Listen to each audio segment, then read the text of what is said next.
जय माता दी। ओम नमो भगवते वासुदेवाय नमः। श्री हरिनारायण को माघ मास अत्यंत प्रिय है। वस्तुतः यह मास प्रातः स्नान, कल्पवास, पूजा, जप, तप, अनुष्ठान, भगवत भक्ति, साधु संतों की कृपा प्राप्त करने का उत्तम मास है। माघ मास में साधु संतों, महर्षियों के सानिध्य से मानव बुद्धि पुष्पित, पल्लवित और प्रफुल्लित होती है, यानी प्राणी को आत्मज्ञान की प्राप्ति होती है। इस मास में गंगा, यमुना, सरस्वती और सभी पवित्र नदियों में स्वयं भगवान विष्णु का वास माना जाता है। माघ स्नान केवल शरीर की शुद्धि ही नहीं, यह मन, वाणी और कर्म की भी शुद्धि करता है।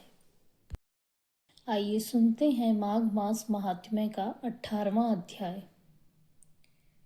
वशिष्ठ ऋषि कहने लगे, हे राजन, मैंने दत्तात्रेय जी द्वारा कहा गया माघ मास महात्म्य कहा। अब माघ मास के स्नान का फल सुनो। माघ मास स्नान सब व्रतों का और तपों का फल देने वाला है।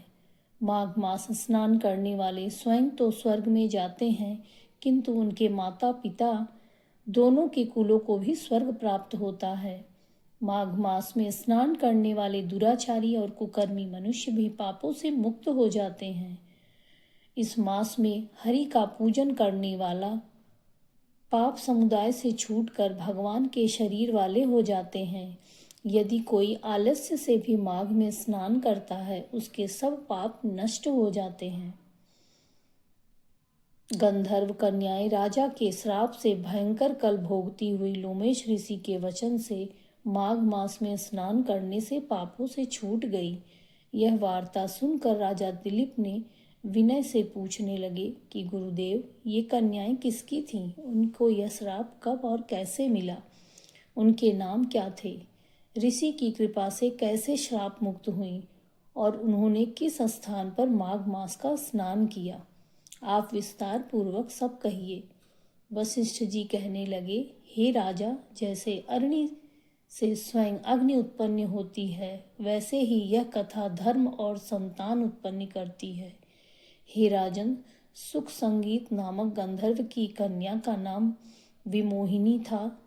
सुशीला तथा स्वर वेदी की सुंबरा, चंद्रकांता की सुतारा तथा सुप्रभा की कन्या चंद्रिका, ये 5 सब समान आयु वाली थी।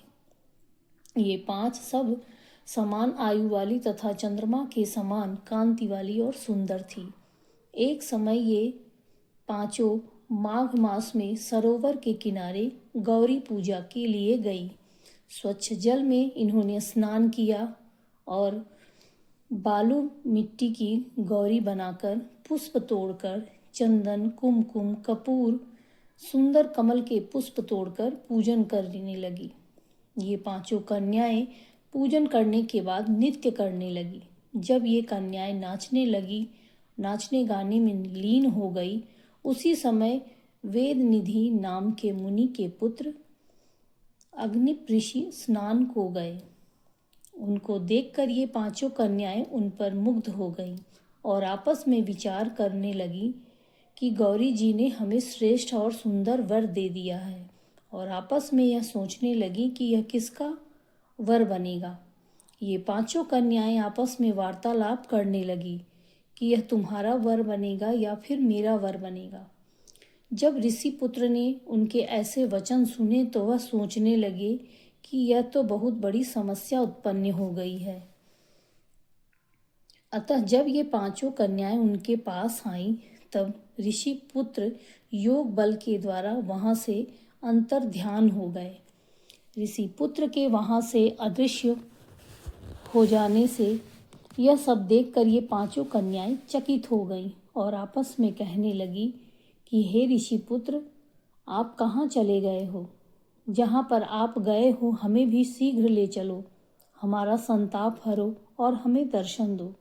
दया करो, सज्जन लोग किसी का नाश नहीं देखते। इस तरह माघ मास महात्म्य का ये 18वां अध्याय पूरा हुआ। जय श्री हरि, जय जय श्री राधे।